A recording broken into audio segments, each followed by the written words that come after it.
Not every wrestling character was born from fantasy. Some were born from real events. A childhood fear, a family tragedy, a moment that changed everything. Each story is different, but they all led to the same destination, creating a personality that would be cheered, feared, mocked, but most importantly, remembered. These are the stories that created those characters. Welcome to Kayfabe Origins. In the glow of the Nevada desert, where the sun never seemed to set so much as disappear into neon, there was a boy named Charlie. Charlie was born in Las Vegas. Not the version tourists saw on postcards, but the back streets behind the strip, where the hum of slot machines leaked through concrete walls and the night never really ended. As a kid, Charlie learned the city the way others learned school.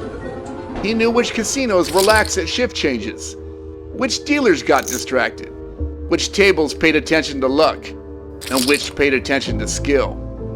He wasn't old enough to gamble, but he understood odds better than most adults who were. By the time he was a teenager, Charlie was already larger than most men twice his age. Broad shoulders, quiet confidence, and a reputation that moved faster than he did. Sometimes he could slip into a casino unnoticed, sit at a table, and walk away with enough winnings to feel invincible. But Vegas has a way of remembering faces, and eventually, every door learned his name, every entrance, every pit boss, every dealer. Charlie stopped being a mystery. He became a problem. So he stopped trying, for a while. One night, walking beneath flickering streetlights just off Fremont Street, Charlie noticed a man standing too still for a city that never stopped moving. The man looked wrong. Not injured, not drunk, just lost in a way that didn't belong in a place built to confuse people on purpose. "You lost?" Charlie asked. The stranger turned, his eyes tired as though he hadn't slept in years. "I came here to win something," the stranger said. "Instead, I lost everything." He reached into his coat and revealed a necklace. Not flashy, not valuable in any obvious way, but it felt heavy, like it carried more than metal should. "Only thing I have left," the stranger whispered. "Something sacred." Charlie looked at the necklace, then the casinos behind him, then the doors that would never open for him again. "I know these casinos better than the people working inside them," Charlie said. "But they know me now." The stranger tilted his head. "And what if they didn't?" That was the first time Charlie heard the promise that would change his life.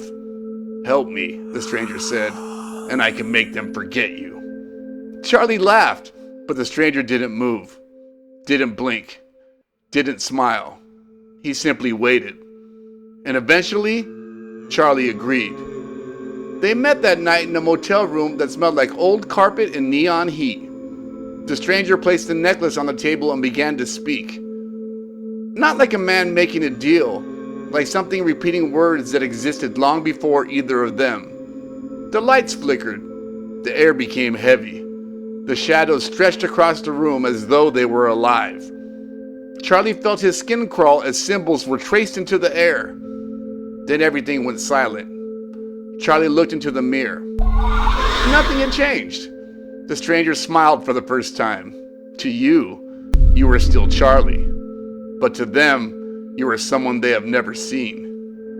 The next weeks were like a miracle. Charlie walked into every casino that had banned him.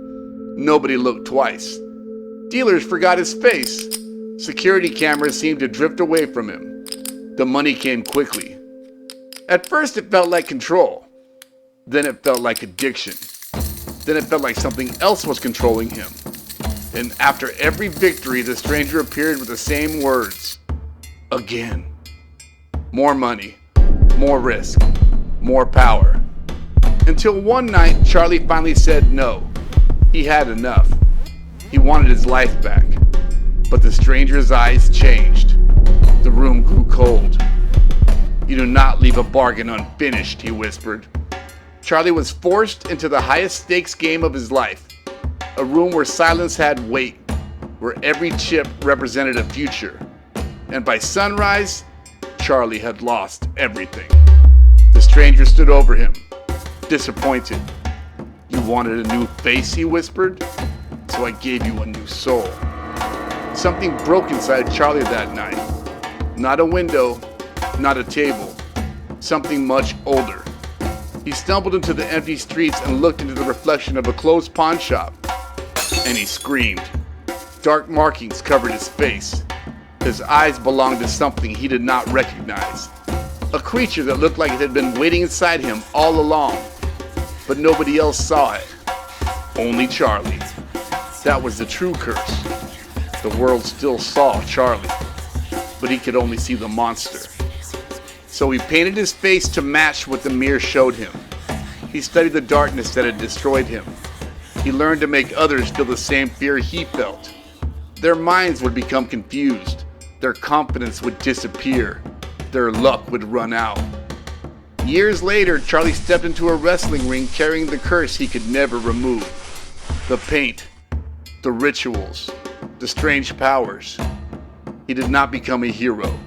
He did not become a victim. He became a nightmare. Because Charlie learned that the greatest curse was not losing his luck. It was becoming the thing he feared. And that is how Charlie became Papa Shango. But even after the cheers faded and the battles ended, Charlie continued searching the dark corners of Las Vegas, looking for the stranger who gave him the power to curse everyone else, but left him unable to break his own.